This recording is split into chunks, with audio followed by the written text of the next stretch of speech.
Well, everyone, our first guest is in the wings, ready to talk to me today. The kicking off the 24 hours, I guess, is Jenny Agutter. Now, I'm just going to pop her onto the screen.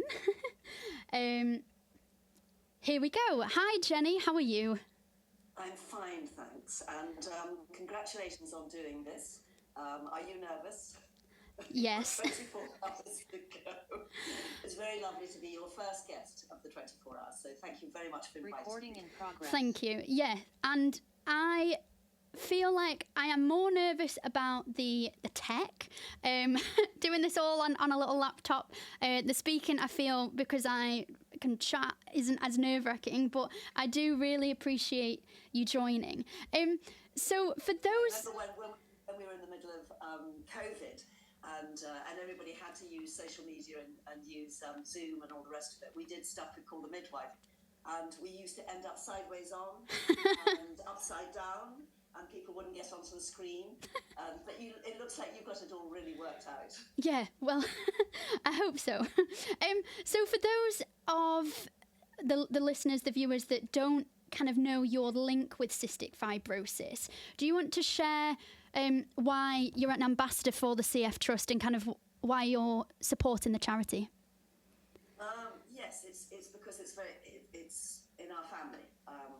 I carry the gene.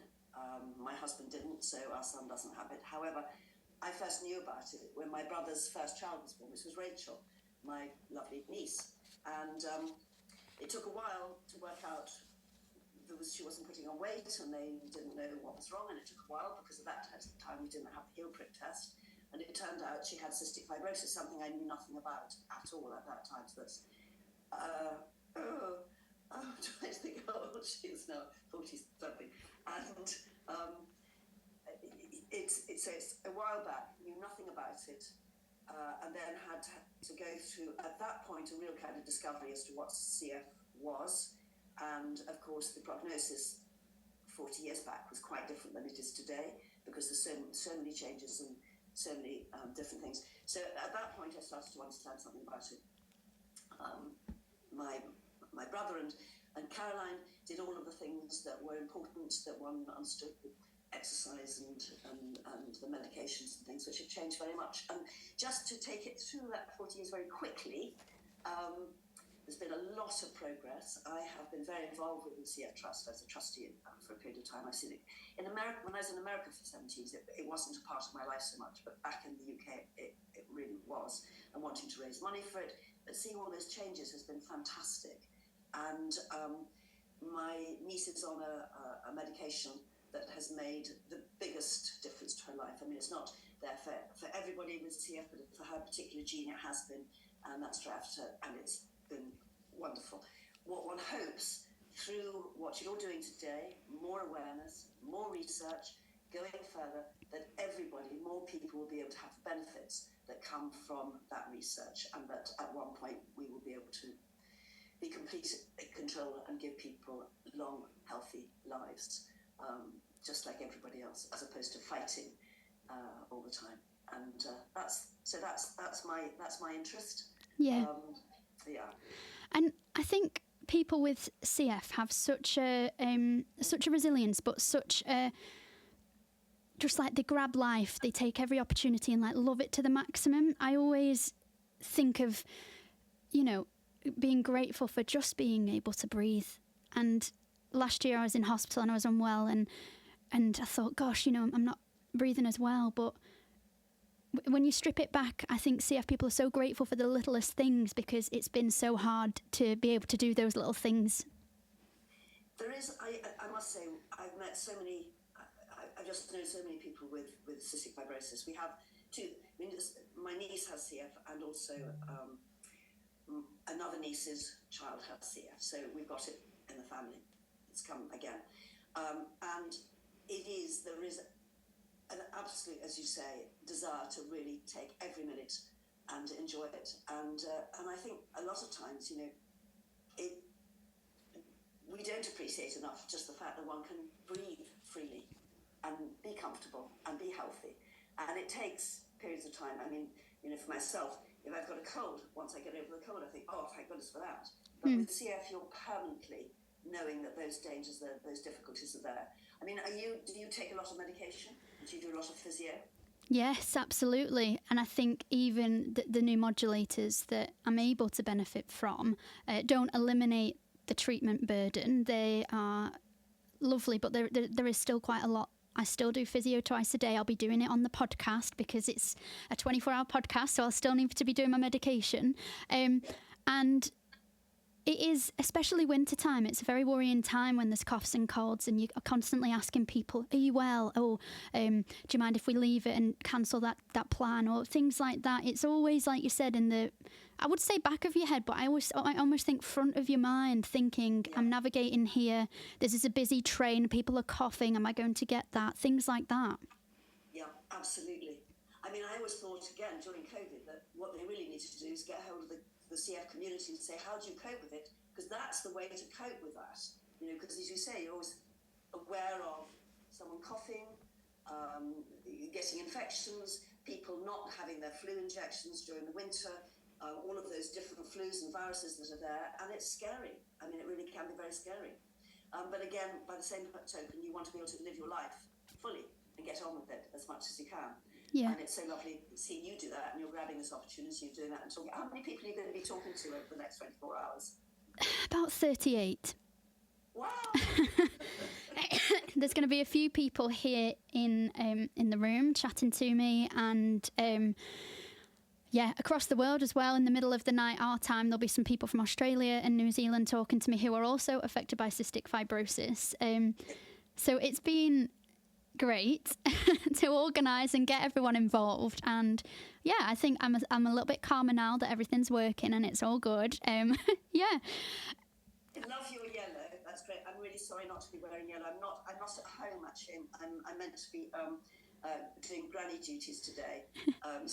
So I'm actually with my son and daughter-in-law in Yetminster. I forgot to bring something yellow with me, but I will be wearing yellow next week because it's Cystic Fibrosis Awareness Week, of course, and I shall be wearing yellow and getting out that message that why one wears yellow. Yeah, and the theme of this year's CF Week is one diagnosis, 11,000 realities, and I think it's great because everyone's cystic fibrosis and how it impacts them is different. I know that you don't have CF yourself, but what would you describe your kind of reality of knowing about CF and what it is? What would you describe that as? Well, at the very beginning when Rachel was born, there was a lot of fear because one was given information about the possible length of life, the things that were in danger, the difficulties, the amount of medications that were taken, the amount of physio that was needed, and that impacted quite a lot. And I remember being very aware also that it took a while for Rachel's diagnosis to be found before they realised that she had CF, and that was something that I very much fought for, was that CF was part of the heel prick test, because that has made a big difference. And that actually was the one thing with I don't know what you call it when it's your niece's son, such a great nephew, I think it's son. Yeah. But anyway, when he was born, because she had been tested, she knew she was a carrier, but her husband was tested and he didn't appear to be a carrier. And then when her first child was born, they called and said, your heel prick test shows that your child has CF. She said, no, it's not possible. I know I'm a carrier of the gene, but you have to have two with the carrier of the gene to have a child with CF. My husband's been tested, he doesn't have it. They said, well, no, we definitely need you to come into the hospital. And it turned out that her second son did indeed have cystic fibrosis. And what happened was that, as you described, there are so many different genetic forms and there are so many different ways that people are affected. And it did turn out that her husband did carry the CF gene. Wow. Which means that we've had sort of 3 generations of people in our family that have actually met somebody that had the CF gene, because obviously my parents did too. So that was what was interesting about that is that Albie is born into a time where CF is dealt with so completely differently. So everything is going to be a lot easier in his life, and one just wants to see that continue. But it impacted, mainly on my brother and Jonathan and Caroline, when they were bringing up Rachel. But what they did was to make, like I'm sure your parents have, their life as ordinary as possible, as getting on with things as much as possible, just enjoying things as much as possible, being part of everything, which means it means taking risks to a certain extent. It means just having to get out there and get on with everything. Yeah. But I adore being around Rachel because she's huge fun. So the impact now is, let's see what happens, let's move ahead, let's get more money for research, let's make the changes. Yeah, and it is a weird time in a way for the CF community because, over half of us, like I said, around 90% or just under, are so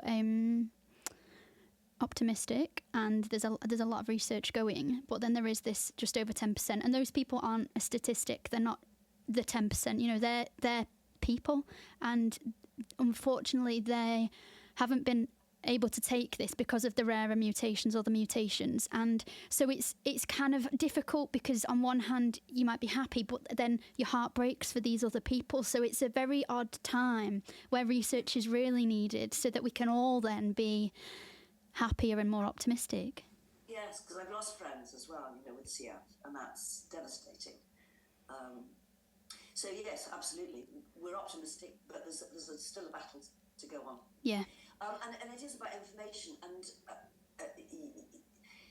doing Call the Midwife, which we sort of touched on, covered 15 years I was doing it. I was playing a nun for 15 years. Getting in the habit of, for 6 months of each year for 15 years. But one of the things that was lovely about it is it went from year to year, and each year dealt with social changes, economic changes, political changes, and medical changes. And Heidi Thomas, who wrote the most wonderful stories was always did masses of research. And one of the things that she did was she made sure that she was always up to date with everything that was going on, including the medications and changes. And I knew we were coming up to a year that we were going to do where they were able to test for the first time for the CF gene. So I put forward to her an idea and said, look, this happened this year. They were able to test and actually show if someone had CF. And that was a big step forward because it meant that, that people could know that they had it. So she created the story, and I said also the other thing, in the past, this is something that was almost like folklore, but it is actually the case that someone with CF has a tendency to have a lot of salt in their sweat, and that they noted that children historically going in the past, children that had that taste of sweat on their skin, that when you kissed them there was some sweat that was salty, that they are often the children that would be frail, that would have problems, but they didn't know what those problems were. And so in the story, Heidi wrote this wonderful thing of Sister Monica Joan knowing that there was this, they came across this one child who had problems with the chest, and she had known that there was this salt, and she had associated with certain things, and then Dr. Turner was able to actually say, I think this is what it might be, and we will take this child for a test. And it turned out it was cystic fibrosis. So it was wonderful having that within the story, because it actually, things like that really do help to inform people. A lot of people then checked up apparently on the site. There were a lot of people hitting the CF Trust site to find out about CF. And all those things are very important. Yeah. But that was very early days with CF, and we've moved forward. But it was lovely to be able to do